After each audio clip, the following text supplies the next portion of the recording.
Buenos días, soy la profesora Leticia Núñez Hernández de VM Campus Veracruz.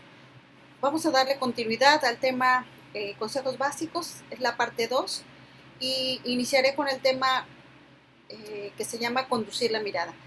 Esta temática hace alusión a que siempre que nos encontremos líneas podemos considerarlas de modo que obliguen al receptor a viajar a través de ellas a un lugar en específico, como en este caso nos lleva a este punto.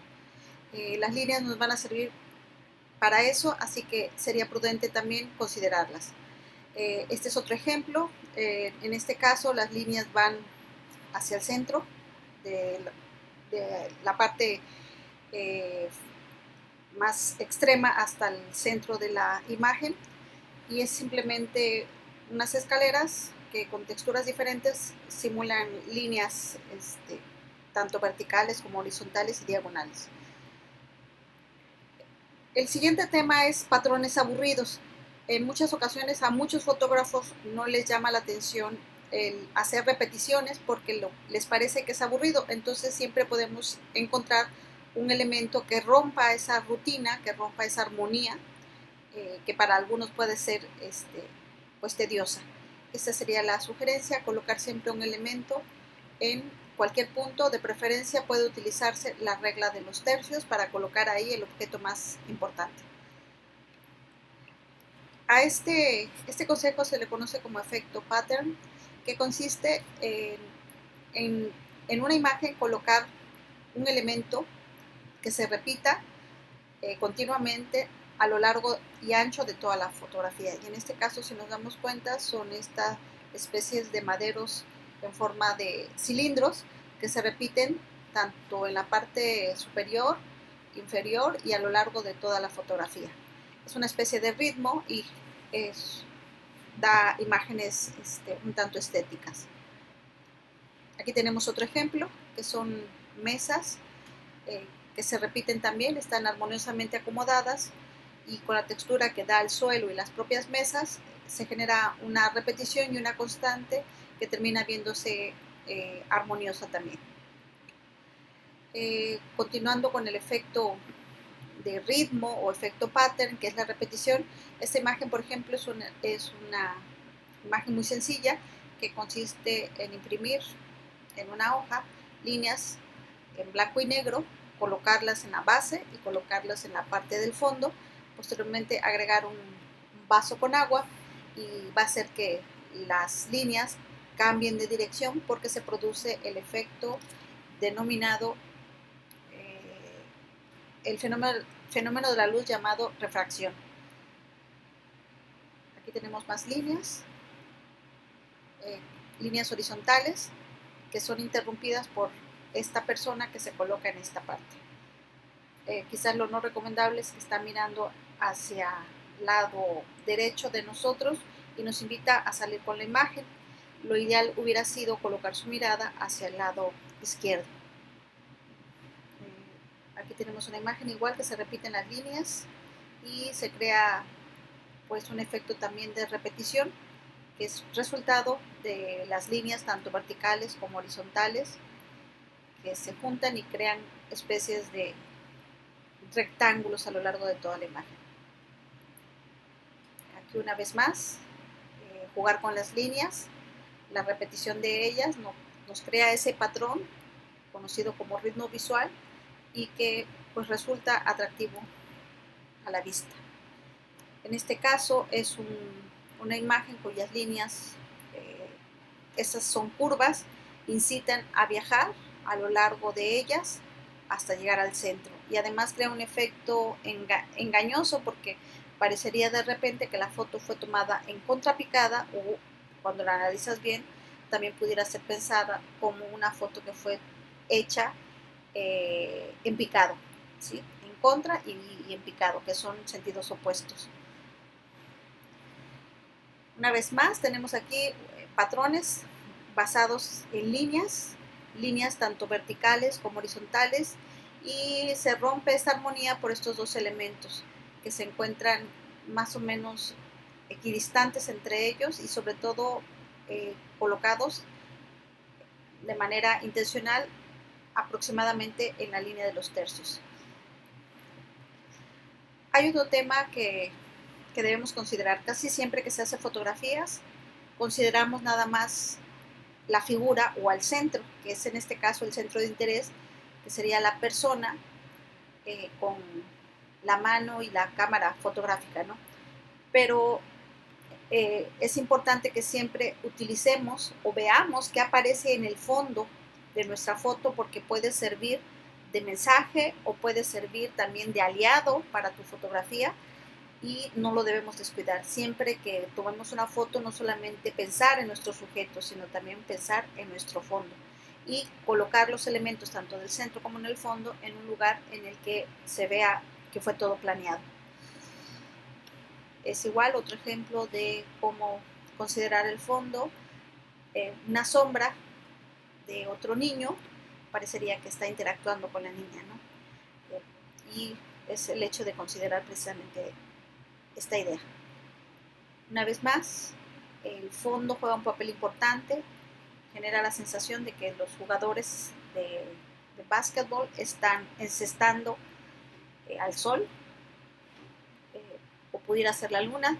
Creo que es el sol realmente, pero bueno, es la idea de siempre observar qué hay atrás de nuestros elementos más importantes, porque quizás le puedan añadir un detalle que sea estético o que sea con un mensaje más intencional. Cuando se hace fotografía, en ocasiones también podemos generar la idea de que nuestra composición es compleja.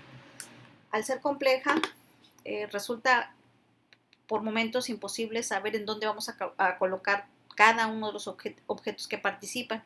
Pero yo siempre digo que es algo muy sencillo, es como si tuvieras un lienzo, o sea, tu rectángulo es un lienzo, y es recomendable ir colocando o rellenando los espacios de tal forma que quede siempre, aunque parezca un caos, termina siendo una desorganización, pero bastante planeada. ¿Por qué? Porque nada fue casual, sino que todo fue. En este caso fue una composición que se hizo para hacer una foto de Salvador Dalí. Se repitieron no sé cuántas veces y esta fue la que más agradó al final al fotógrafo. Esta es otra imagen de caos. Aparentemente este caos se genera por las líneas. No obstante, terminan siendo agradables y atractivas, porque a pesar de que se ven caóticas, nos dirigen a todos lados. O sea, acuérdense que dijimos que las líneas tienen movimiento siempre, y ese dinamismo que nos ofrecen las líneas, pues juega un papel importante para esta imagen. A la hora de hacer fotografías, especialmente cuando vayamos a hacer fotografías de turismo o fotografía periodística, siempre es recomendado que ubiquemos un contexto. ¿Qué quiere decir? Cuando yo tomo una foto a una persona, siempre es importante que casi el receptor de manera automática deduzca, es Venecia. ¿Sí? Esto ayuda mucho, particularmente cuando se hace fotografía de turismo. Aquí tenemos otro ejemplo. Digamos, quizás muchos no ubiquen la Plaza del Zócalo en la Ciudad de México, pero si tenemos dudas de qué lugar es, lo que sí no podemos negar es que gracias a la bandera, pues ubicamos como una ciudad que pertenece a nuestro país. Para algunos este monumento es reconocible, para otros no, pero bueno, para aquellos que conocemos la Ciudad de México, el monumento a la Revolución es un emblema y por lo tanto se convierte en un referente visual que nos obliga realmente a contextualizar esa imagen. Esta es una vez más una panorámica del Palacio de Bellas Artes en la Ciudad de México, que es un emblema también de la ciudad, y son parte del inmobiliario arquitectónico, que también es importante. A eso se refiere con el hecho de contextualizar. Cuando se hacen fotografías, quizás ahora que estamos en casita, lo que podemos recobrar muy bien es hacer fotografías para transmitir sentimientos. Eso incluye hacer tomas, obviamente, de las expresiones de los rostros. Son tomas con ángulos muy cerrados y te llevan a pensar en sensaciones específicas. Por ejemplo, este rostro pudiera ser entendido como emoción, o sea, es algo que le causa sorpresa. En este caso es una imagen que nos transmite mucha paz, mucha tranquilidad, mucha relajación. Y aunque no se vean tanto sus rasgos faciales, se puede más o menos predecir o adivinar cuál es la emoción que transmite esa imagen. Eh, para muchos esta genera sensación de ternura. ¿Por qué? Por el tamaño de los dos personajes, el bebé y entiendo que es su papá, y la mezcla de lo pequeño con lo grande da una sensación de muchísima ternura, y aparte la expresión del rostro del niño. Esta es una imagen pues un tanto a veces medio ambiguo la emoción que puede transmitir, porque el bebé se ve pues relajado, siguiendo o imaginando que él también se va a rasurar poniéndose la crema, y el papá tiene un rostro más preocupado, y pero a su vez podríamos interpretarlo como una imagen donde es un papá soltero que se las ingenia para poder estar con su higiene personal, pero a su vez no descuida al bebé. Sí, genera ese tipo de sensaciones y bueno, en esta que genera mucha alegría, ternura también, y podemos entonces ensayar este tipo de imágenes ahora que estamos en casa y que quizás tenemos muchas situaciones de convivencia familiar.